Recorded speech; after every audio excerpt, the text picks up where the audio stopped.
کچھ پڑھا دیا، سکھا دیا.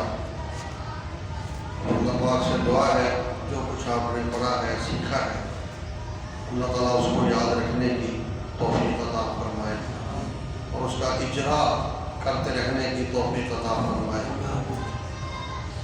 اب آپ فرمائیں گے ہمارے مہمان حضرت مولانا شاہد معاویہ صاحب. میں ان سے گزارش کروں گا کہ تشریف لائیں اور ہم سے گفتگو فرمائیں.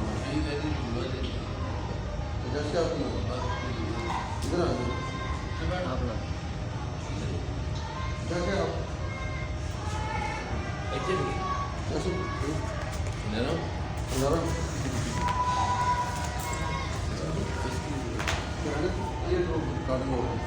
بہت بہت کمزوری تاری ہے ڈرامے لوکل کچھ کرنے نہیں ہے. بڑھیا مان کر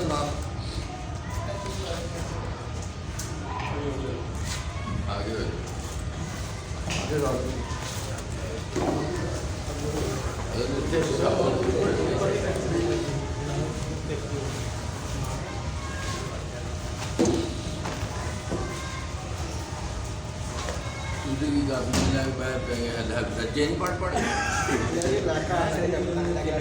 بہت پیاسے ہونے پتہ لگ جانا جب امتحان ہونا جب پیاس کڈی ہے نا.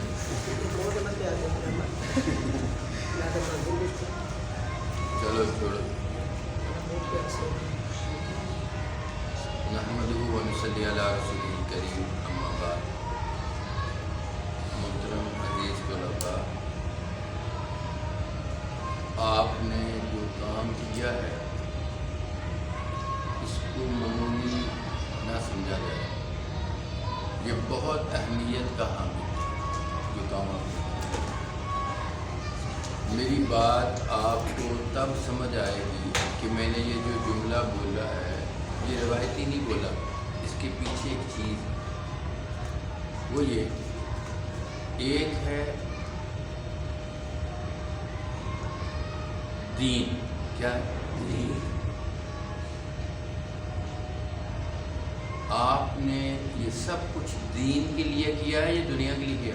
دین. یہ پکا کر ہے. کس کے لیے کیا؟ دین کے لیے کیا کہ دین آپ کا مضبوط ہو. دین آپ کا کیا ہو؟ مضبوط ہو. یعنی یہ مضبوط ہوگا کیسے؟ جب آپ کو سمجھ آئے گی. جب آپ کو سمجھ آئے گی. جب آپ کو سمجھ نہیں تو مضبوطی کہاں سے آئے گی؟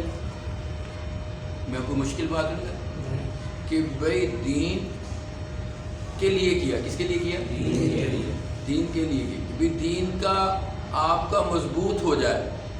آپ نے اس لیے کیا تو مضبوط اس وقت تک نہیں ہو سکتا جب تک آپ کو سمجھ نہیں آئے گی. تو جو آپ نے سیکھا ہے یہ دین کو سمجھنے کے لیے. اس کے لیے سمجھنے کے لیے. تو بھی سمجھنے کے لیے یہ ہے کہ بھئی جو پڑھ رہے ہیں اس کا مطلب کیا ہے، اس کی مراد کیا ہے، اس کی مفہوم کیا ہے. جب تک آپ کو نحو و صرف نہیں آتی آپ معنی صحیح نہیں کر سکیں گے تو آپ کو سمجھ کیسے آئے گی. تو اب میری بات آپ کو سمجھ آ گئی کہ جو آپ نے اب تک کیا ہے وہ کس لیے کیا ہے؟ دین سمجھنے کی. دین کی سمجھ.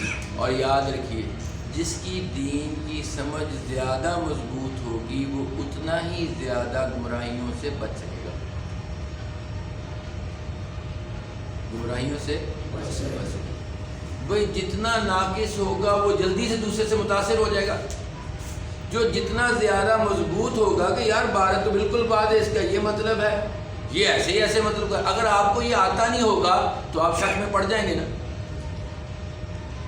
تو پھر یہ ذریعہ میری بات دوسری آپ کو سمجھ آ گئی کہ جو آپ نے کیا ہے یہ اپنے دین کی مضبوطی کے لیے کیا.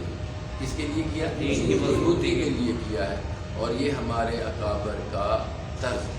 یہ ہمارے اکابر کا طرز. ہر اس چیز کو سیکھنا ہے جو دین کی مضبوطی کے لیے. ہمارے اکابر کا باقی تمام لوگوں سے جو جدا صفت ہے وہ یہی ہے کہ یہ لوگ دین کی مضبوطی کے لیے کام کرتے ہیں. دین کی مضبوطی کے لیے کام کرتے ہیں کہ دین مضبوط رہے. ہم رہیں نہ رہیں دین مضبوط رہے. یہ بھی اس کا ایک ذریعہ ہے، اس کا ایک ذریعہ.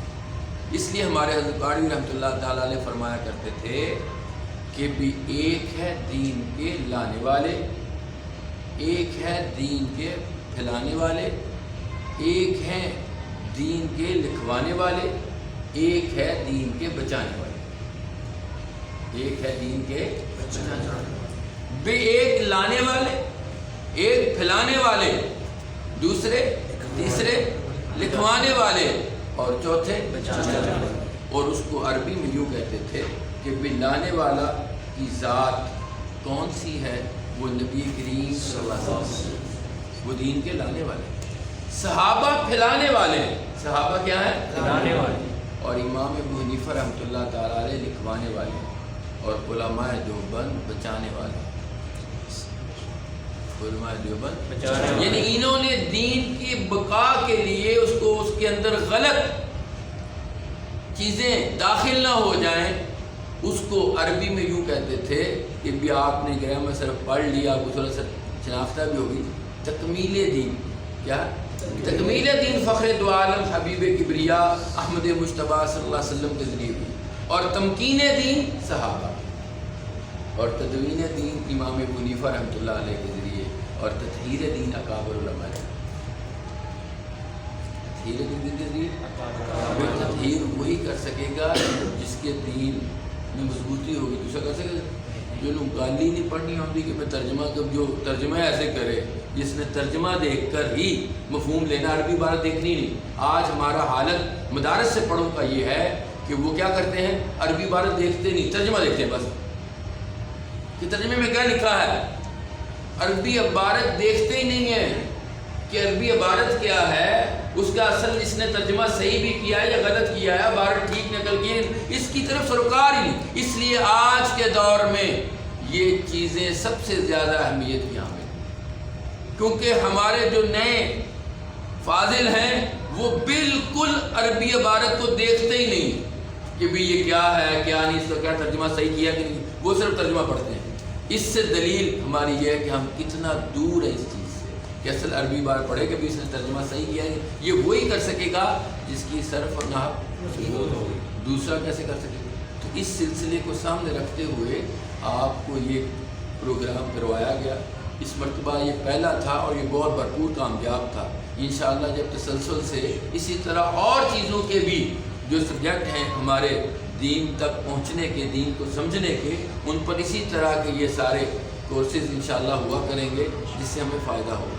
تو میں عرض کر رہا کہ ہمارا نہیں، دیکھیں آپ غور کر لیں، جب بندہ ترجمے کی طرف دیکھے گا نا تو اس سے غلطی کے 100% امکان ہے، صرف ترجمہ دیکھے گا 100%۔ اب دیکھیں ایک مشہور لطیفہ ہے، ہم دوسرے فرقوں والوں کو کہتے ہیں کہ وہ صرف ترجمہ، ہمارے بھی فاضل اب یہی حال ہو گیا، ہم آپس میں بیٹھے ہیں یہی ہمارا حال ہو گیا۔ اب غیر مقدموں کو کہتے ہیں یہ دیکھو جی اس کو عربی عبارت آتی نہیں، تو ہمارے ہم کون سا آتی ہے؟ پڑھتے ہی نہیں ہے، صرف ترجمہ ہی دیکھتے ہیں کہ نا۔ جتنے لوگ آتے ایک مدرس کہ سر کتاب دے دیتی حضرت صاحب یہ ترجمہ بھی ہے، یہ مجھ سے پوچھ رہا ہے خود اس سال کی بات، یہ کوئی ترجمے بھی ہے کہ جب مدرس یہ پوچھ رہا ہے تو طالب کا آپ ہاتھ کو دیکھیں، جب جس نے پڑھانا ہے اس کی ذہنی لیاقت یہ ہے کہ وہ پوچھ رہا ہے اس کے ترجمے ہیں، اور یہ تو مشہور کیا ہے۔ ایک غیر مغلط نے ترجمہ دیکھا بخاری کا، امام تھا مسجد کا، عربی عبارت آتی نہیں، صرف ترجمہ ہی دیکھا۔ پہلے زمانے میں چھوٹی یہ اور بڑی یہ کا فرق نہیں تھا، وہ ترجمے سے ہی سمجھ آتا تھا کہ بھئی یہاں چھوٹی یہ ہے یا بڑی یہ ہے۔ وہاں بجائے وہاں تھا ہلکی، وہاں لکھا تھا ہلکے، ہلکے، اس نے پڑھ لیا ہلکے، وہ جب نماز پڑھے تو ہلکے پڑھائے، پھر یہاں ہلے وہ اس سے پوچھا کسی نے کہ یار تو نماز ہلتا بہت، انہیں کہا بخاری کی لکھے، اس نے کہا بخاری میں لکھا، اس نے کیا لکھا؟ بخاری میں لکھا۔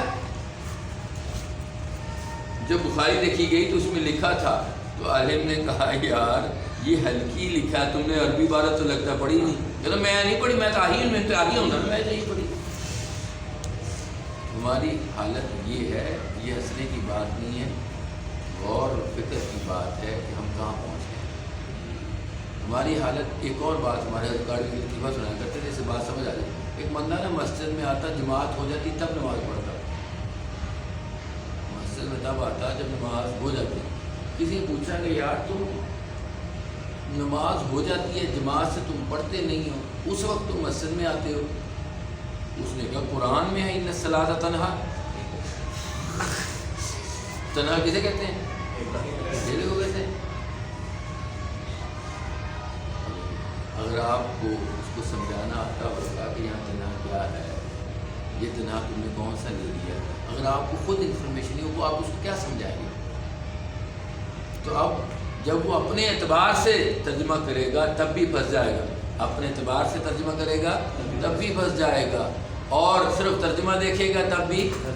اور جب اصول کے مطابق کرے گا، جتنا مرضی بڑا عالم دین سامنے ہو وہ کہے گا یار یہ بات صحیح کر رہا ہے، ترجمہ یہی بنتا ہے. تو مضبوطی تب آئے گی جب آپ اس کی طرف توجہ دیں گے. اس کی طرف کیا دیں گے؟ توجہ دیں گے. تو ہماری مسئلوں میں بار میں لکھا ہوتا ہے وہ. اب آپ کو مولانا ترکیب بتائیں گے کہ یہ ترکیب جو ہم اہل سنت والجماعت کی لکھتے ہیں یہ لفظ صحیح ہے نہیں صحیح ہے، ان کا کام ہے، یہ بتائیں گے آپ کو. مگر میں صرف آپ کو بتا دیں، ہم جو اپنی مسجدوں کے بار میں یہ لکھا ہوتا ہے نا، صحیح ہے غلط اس پر بات نہیں میں کر رہا. یہ لکھا ہوتا ہے اہل سنت والجماعت حنفی دیوبندی لکھا ہوتا ہے.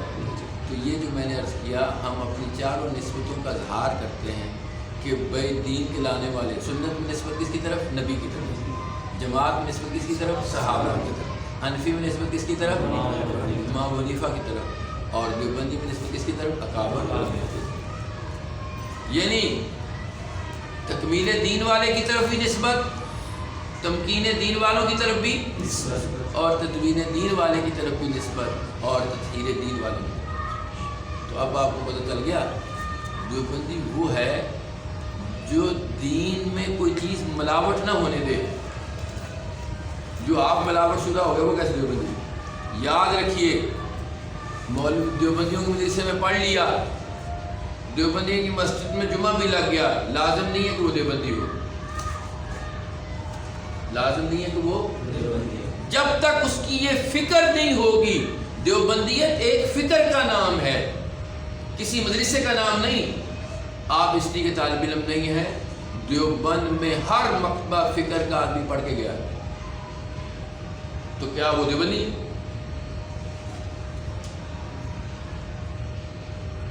وہ کیا دیوبندی؟ نہیں. دیوبندیت ہم نے دیوبند دیکھا نہیں. بھئی اگر مدرسہ دیوبند میں پڑھنے والا دیوبندی ہے تو وہ سب دیوبندی ہو گئے. ہم کیسے دیوبندی ہوئے؟ ہم نے دیوبند دیکھا بھی نہیں. جو اس فکر سے مناسبت رکھتا ہے وہ دیوبندی ہے. جس کی یہ فکر نہیں ہے وہ دیوبندی نہیں. جس کی فکر تطہیر دین کی ہے، دین کو بچانے کی ہے، وہ دیوبندی ہے. وہ دیوبند کے مدرسے میں نہیں بھی پڑھا اور اس کی یہ فکر ہو گئی تو وہ دیوبندی ہے. یہ فکر جو ہے کہ دین کی اصل حالت باقی رہے، جب تک یہ فکر نہیں ہوگی اس وقت تک آپ دیوبندی نہیں ہیں. تو دیوبندی کا مطلب ہی یہ ہے کہ آپ کے اندر یہ فکر پیدا ہو جائے کہ آپ نے نہ دین میں اضافہ کرنا ہے نہ کمی کرنی ہے.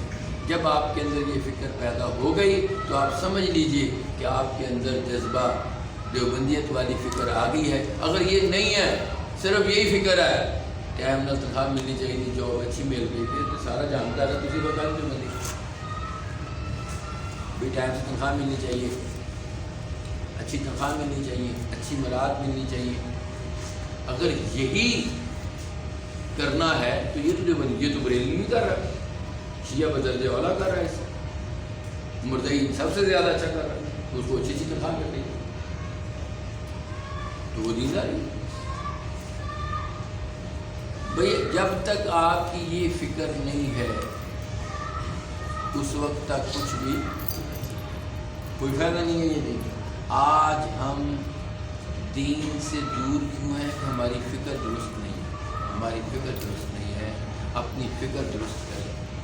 جتنی اپنی فکر درست کر لیں گے اتنا زیادہ آپ کو فائدہ ہوگا اور آپ اس چیز کو سمجھیں گے. اور یہ تبھی ہو سکتی ہے جب آپ کے اندر یہ لیاقت ہو کہ آپ صحیح عبارت پڑھ سکیں, صحیح ترجمہ کر سکیں. جب آپ صحیح عبارت اور ترجمہ نہیں پڑھ سکتے, سمجھ سکتے, تو آپ کیا دین میں مضبوطی پیدا کریں گے؟ کبھی کچھ نہیں کر سکتے. اس سے یہ بنیادی چیز, یہ کیا ہے؟ بنیادی چیز ہے. جب تک یہ دونوں سبجیکٹ, یہ دونوں مضامین آپ اس میں جتنی کوشش کر کے جتنی مہارت حاصل کر لیں اتنی کم ہے. جتنی مہارت حاصل کر لیں اتنی کم. اور اس میں مہارت مکمل ہوتی نہیں, نئی سے نئی چیزیں نکلتی رہتی. مولانا کو بھی 30 سال سے زیادہ عرصہ ہو گیا ہوگا اس چیز میں, مگر وہ بھی ہر سال ایک نئی سے نئی چیز سمجھانے کے لیے اور باطل فرقوں کے دجل و فریب کو وہ اصول جب ادھر فٹ ہوتے ہیں تو سمجھ آتا ہے کہ اس نے یہ اصول لے کر اس کو دجل کیا. تو اس کو سارا کچھ یہ تبھی ہوگا جب آپ اس کو سمجھیں گے. جب تک آپ اس چیز کو اہمیت نہیں دیں گے. ہم اہمیت کس کو دے رہے ہیں؟ خطابت کو. ہم اہمیت دے رہے ہیں قرات کو. ہم اہمیت دے رہے ہیں نعت خوانی کو. ہم اہمیت دے رہے ہیں مسجدوں کے قبضوں پر کہ مسجد قبضہ ہو جائے, میں مولوی رکھ لاں, تنخواہ میں دیا, بس یہ ہماری فکر, یہ مذہبی طبقے کی یہ فکر. مگر ہماری یہ فکر ہونی چاہیے کہ بھائی مجھے جو دین ہے میں اس کو نبی کریم صلی اللہ علیہ وسلم نے جو تعلیم کرتا ہے اس کی رب مجھے سمجھ دے. اس سمجھ کے لیے یہ ضروری ہے. آپ اس کو معمولی نہ سمجھیے, آپ کی بنیاد, یہ آپ کی کیا ہے. اور اکثر طلباء ابھی اسی میدان کے ہیں, کوئی اولیاء میں ہے, کوئی ثانیہ میں ہے, کوئی ثالثہ میں ہے, اس درجے کے ہیں. تو اس سے آپ لوگوں کو یہ ابھی آپ کے پاس سنہری موقع ہے, اس کو اب آپ کو لائن مل گئی ہے کہ اس کی کتنی اہمیت کی ہے. حضرت نے 7 دن پڑھا کے آپ کے اندر یہ اہمیت اجاگر کر دی ہے کہ بیچارے آپ کو بتا رہے ہیں کہ ابھی آپ کو پتہ چلا کہ یار اصل دین تو یہی ہے. سمجھنا تو اصل میں ان کو ہے. ہم ادھر ادھر تقریروں کی طرف, نعتوں کی طرف, تلاوتوں کی, میں یہ نہیں کہتا نہیں کرو, وہ اضافی چیز ہے. وہ کیا ہے؟ اضافی چیز ہے. یہ ہے جب تک آپ کا یہ صحیح ہے, آپ جس فن میں بھی جائیں گے آپ پر کوئی انگلی نہیں اٹھا سکے کہ تم عبارت غلط پڑھ رہے ہو, تو نے ترجمہ غلط کیا ہے. وہ اگر کوئی کہے گا تو آپ اس کو فوراً جواب دے سکیں اگر آپ کو یہ سبجیکٹ آتے ہوئے. اگر آپ کو یہ سبجیکٹ نہ آتے ہوئے تو آپ ڈریں گے یار فلانا مولوی صاحب بیٹھا ہے, یہ کوئی بات غلطی نہ نکالے. جب آپ کو اپنے پر مان ہوگا, اپنی مضبوطی کا شرح صدر ہوگا, پھر آپ ڈریں گے نہیں, جھجکیں گے نہیں. آپ فوراً سے عربی عبارت بھی پڑھیں گے, اس کا ترجمہ بھی کریں گے کہ بھائی میں ٹھیک کر رہا ہوں, میں نے صحیح پڑھا. یہی مضبوطی ہے. یہ انہی کاموں کے لیے یہ سلسلے شروع کیے گئے ہیں اور انشاءاللہ العزیز اللہ کے حکم سے یہ تسلسل سے چلے گا. رب تعالیٰ کو تسلسل پسند ہے, مسلسل لگاتار. یہ نہیں کہ ایک بار کیا اور ملک بعد میں چھوڑ دیا, ایسا نہیں. تسلسل کے ساتھ ایسی چیزوں کو انشاءاللہ میں مفتی طیب صاحب سے بھی عرض کروں گا کہ بھی اس چیز کو تسلسل کے ساتھ جو ہے اس کو رکھا جائے. یہ قوم کے طلباء پر اور علماء پر احسان عظیم ہے کہ وہ لوگ اپنے اکابر کے پرانے طرز پر آئیں. پہلے لکھتا تھا, کہا جاتا تھا نا یہ دیوبندی ہے, تو فوراً پتہ چل جاتا تھا کہ اس کی سرب نب ٹھیک ہے. اب کوئی تمیز نہیں رہ گئی, دیوبندی ہے, بریلوی ہے, سب ایک جیسے. یہ المیہ ہے ہمارے لیے. پہلے ایک عالم دین پورے ضلع کے لیے کافی تھا. ایک عالم, میں اپنی بچپن میں دیکھا ایک ضلع میں ایک فاضل دیوبند ہوتا تھا, وہ سارے ضلع کو آگے لگائے, ہر چیز وہ سمجھا رہا ہوتا تھا. سرب بھی وہی پڑھا رہا, نحو بھی وہی پڑھا رہا, تقریریں بھی وہی کر رہا, قرآن کی درس بھی وہی دے رہا, فقہ کے مسائل مفتی بھی وہی ہے, فتوے بھی وہی دے رہا, سب کچھ وہی, تحریکوں میں بھی وہی حصہ لے رہا. مگر اب جگہ جگہ ہمارے پاس مدارس ہے, جگہ جگہ گلی گلی گھر گھر 3 4 علماء ہیں, مگر فکر کسی کو کوئی بار نہیں.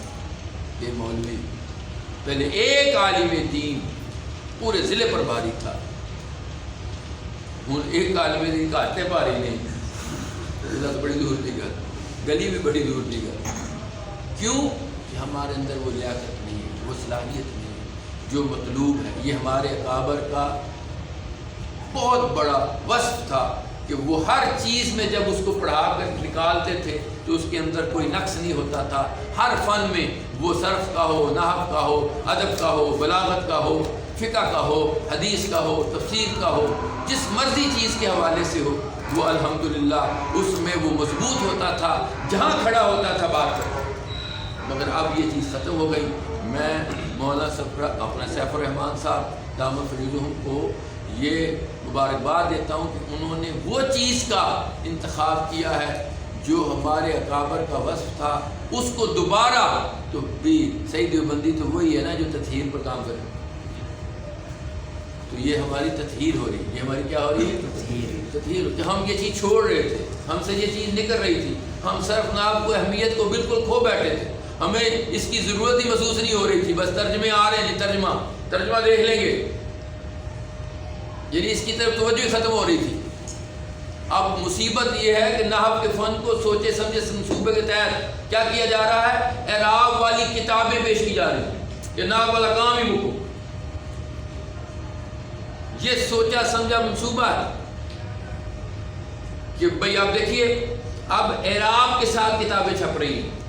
میں ایک مدرسے میں گیا، کہ ماشاءاللہ بچہ بڑی اچھی عبارت پڑھ رہا ہے. میں بڑا پریشان ہوا کہ یار بڑی صاف اور بڑی ایک لفظ بھی ادھر ادھر نہیں کیا. وہ کہنا جی کتاب دے اعراب لگے، اعراب والی کتاب.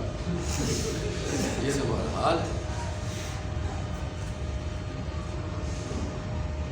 تو اس لیے میں اور آپ اور آنے والی نسل اور موجودہ حالات یہ چاہتے ہیں کہ اس کی تطہیر ہو.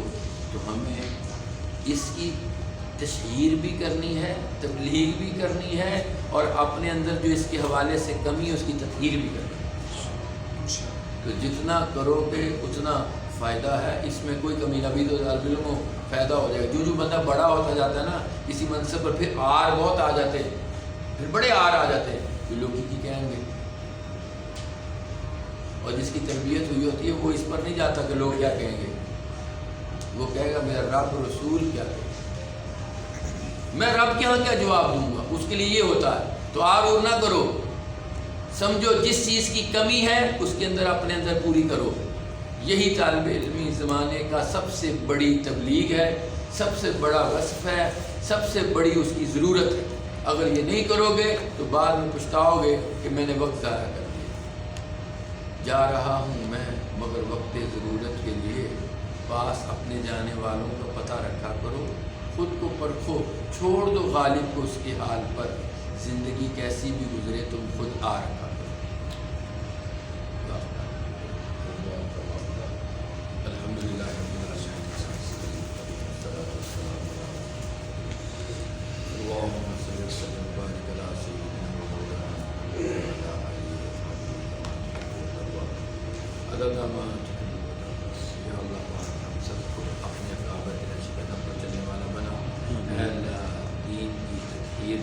جیسے ہمارے اکابر نے کام کیا اس کھاتے میں ہمیں بھی شامل فرما. اور یہ جو دین کی مضبوطی کے ذریعے صرف اور نحو کی یہ کلاسز لی گئی ہیں، شارٹ کورسز لیے گئے ہیں، اے اللہ اس کو تو اپنی بارگاہ میں قبول فرما اور اس کے جتنے فوائد و ثمرات ہیں سب کو نصیب فرما. اور اے اللہ اس کام کو ہمیں اس کام کو پھیلانے کے ذریعے میں شامل فرما، اس کام کے پھیلانے کے ذریعے میں شامل فرما. اور حضرت مولانا سیف الرحمان صاحب گرو کو اس کام میں اور ترقی نصیب فرما، اور اللہ پاک ان سے اس کام کو لے اور ہمیں زیادہ سے زیادہ ان سے فائدہ اٹھانے کی توفیق نصیب فرما. اے اللہ حاضرین مجلس کی دینی مرادیں، اچھے ارادے اور جائز خواہشات کو تو بن مانگے پورا فرما.